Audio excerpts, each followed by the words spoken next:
She used the same brush, the same part, the same 3 products she'd used for 15 years. Nothing changed except her, and that's exactly why the mirror stopped matching the woman she felt like inside.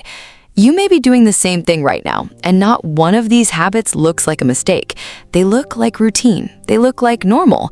But 5 ordinary choices you make before 9 in the morning could be adding years to how you're read at a glance. And today, you're going to catch every single one of them. Here's the part no one tells you plainly. After 60, your hair doesn't just change in texture and color, it changes in the message it sends before you say a word. People read hair before they read a face. A tired part, a flattened crown, an old-fashioned finish. The brain clocks it in under 2 seconds, long before anyone notices your skin, your outfit, or your smile. That's not vanity talking. That's how visual perception works, and it means the fix isn't complicated. It's precise. 5 small corrections, and the read on you changes completely. None of these 5 habits require a dramatic overhaul. No going drastically shorter than you're comfortable with, no color you won't recognize in the mirror. Every single correction on this list works with the hair you already have, the length you already wear, and in most cases, the appointment you already have booked. The difference between looking dated and looking current was never about how much hair you have.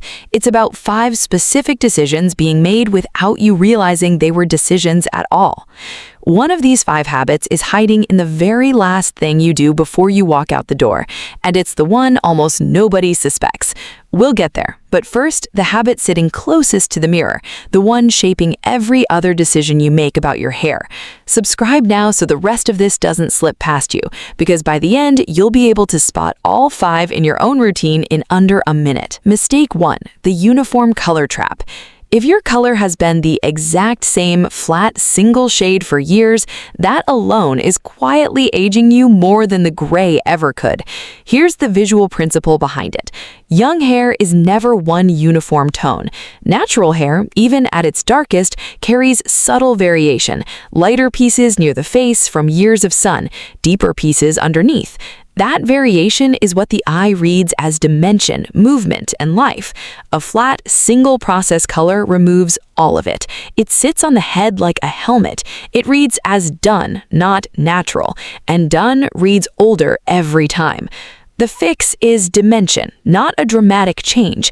Ask your colorist for face-framing lowlights, 2 to 3 shades deeper than your base, placed only around the hairline and part. If you're going gray or silver, the same rule applies in reverse. Ask for soft, translucent lowlights woven through so the silver looks intentional and layered instead of flat and solid. This is a 15-minute add-on to any existing appointment, not a full recolor. You don't have to wait for your next salon visit to see the difference. Tonight, stand in natural light and look at your part line. If it's one solid color from root to root with 0 variation, that's your answer. And now you know exactly what to ask for next time you sit in the chair. There's a reason colorists call this technique money pieces, and it isn't about the price tag. It's about where light naturally lands on your face throughout the day. Those 2 or 3 strategically placed lighter strands near your part catch sunlight, catch overhead lighting, catch the glow of a dinner table candle, and every single time they catch light, they draw the eye upward toward your eyes and cheekbones instead of downward toward flatness. You're not changing your entire color, you're changing where the light lands. Mistake 2, the overbrushed finish. This is the one hiding in your morning routine, and it's the one almost nobody suspects. If your finishing move is 100 long strokes with a boar bristle brush to make everything smooth, you are flattening the one thing that makes hair look youthful: texture. Smooth in isolation isn't the enemy. Over-smoothed is. When every strand lies in the same direction with 0 break, the eye reads it as heavy, dated, and static. Think of a photograph from decades ago where every hair sits perfectly in place. Movement is what modern hair has that old-fashioned hair doesn't. A little unevenness at the ends, a soft bend instead of a straight line, tells the eye alive, not set. The The correction takes 30 seconds. After you finish styling, take your fingers, not the brush, and lightly tousle the top layer and the ends. Break up any section that fell into a perfectly straight line. If you use a flat iron, bend the ends outward or inward in small alternating sections instead of pulling every piece pin straight to the same angle. That single change, done last, after everything else, softens the entire look instantly. Try it tonight in the mirror. Style exactly as you normally would, then run your fingers through just the top and the ends. Watch how much younger the same haircut looks with that one small break in the pattern. This is the same principle stylists use when they say a cut should look undone on purpose. It isn't laziness dressed up as a trend, it's a deliberate visual signal that you're not trying too hard, and paradoxically, that reads as more confident and more current than a flawless brush set finish ever could. The women whose hair you admire in passing, the ones who look effortlessly put together, are almost never wearing a perfectly smooth finish. They're wearing that same haircut with 15 extra seconds of intentional imperfection. Mistake 3. The same length trap. Here's a rhythm break, because this one deserves a real story. A stylist once told me about a client who'd worn the identical shoulder-length cut for over a decade, not because it suited her face anymore. Her face shape had changed, the way all our faces soften and shift with age, but because it was familiar, and familiar felt safe. The day the stylist finally convinced her to add movement around the face, the client didn't recognize herself in the mirror at first. Then she said one thing: "I look like I'm paying attention to myself again." That's the principle. One uniform length, especially anything falling stick straight past the shoulder with zero shaping, drags the whole face downward. Gravity is already working against a softened jawline. A blunt, heavy length adds to that pull instead of counteracting it. The visual fix is layering that lands specifically at or just above the jaw and cheekbone. This is called face framing, and it does two things at once. It lifts the eye upward toward the cheekbones and eyes, and it breaks the downward line the length alone was creating. You don't need short hair to get this benefit. Any length, from a bob to hair past the shoulders, can carry face framing pieces. Do this today, no appointment required. Pull 2 small sections forward from just above your ears and look at where they land against your jawline. If they hang straight past your jawline with no shape, that's the length your next haircut needs to target. Face framing works because it borrows a trick portrait photographers have used for a century. When light and line lead the eye toward the upper third of a face, the whole face reads brighter, more alert, more awake. When line and length lead the eye downward and off the chin, the same face reads tired, no matter how well rested you actually are.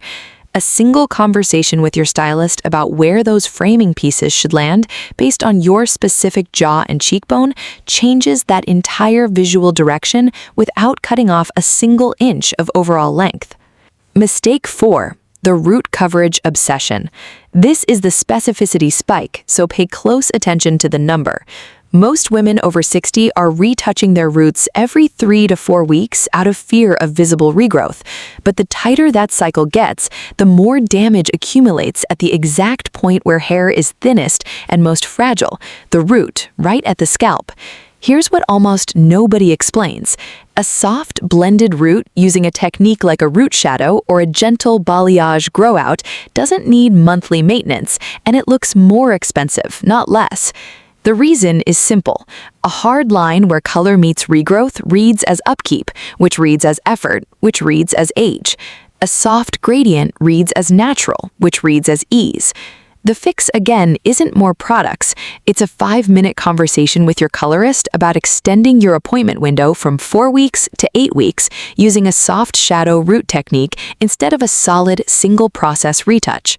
Less time in the chair, less damage to fragile aging strands at the root, and a softer finish every single time you check the mirror. Mistake 5. The accessory that's working against you. Now the rapid fire moment, because this last one is the big one, and it's the one almost nobody thinks to check. If your go-to hair accessory is a tight, small claw clip or a thin elastic pulling everything straight back off your face with no softness at the hairline, you're doing more damage to the youthful read of your face than any single haircut mistake on this list.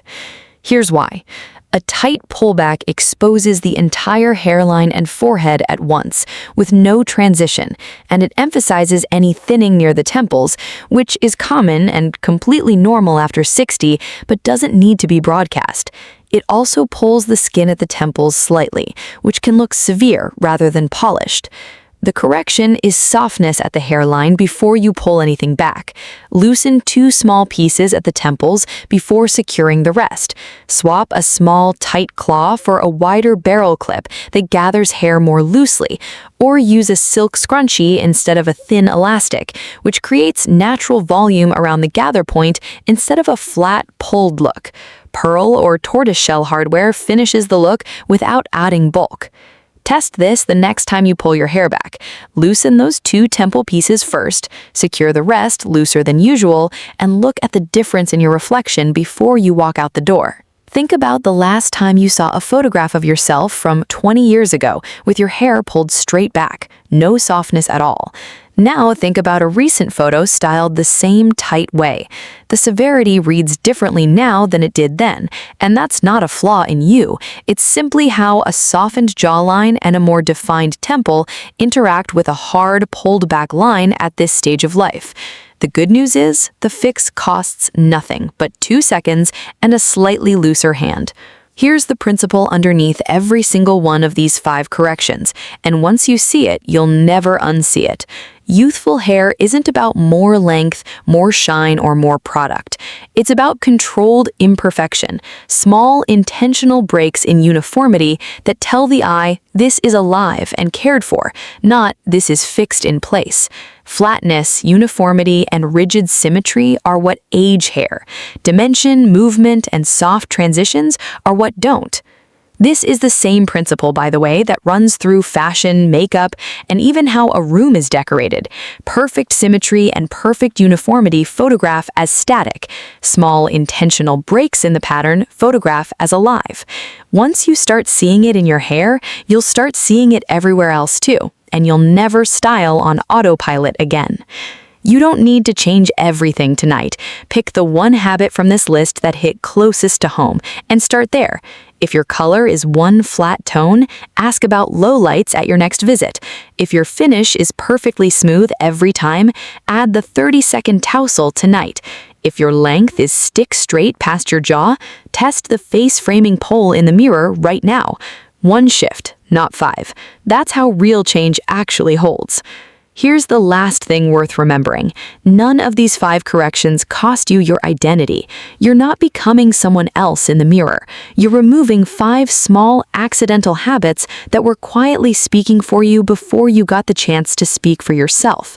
The color, the finish, the length, the root, the pullback, 5 decisions made consciously instead of by default, and the woman looking back at you starts to match the woman you actually feel like. Tell me in the comments which one of these 5 you're trying first, and if a friend of yours needs to hear this, send it her way. She'll thank you for it. You already have everything you need to look like you're paying attention to yourself again. Now, go do it.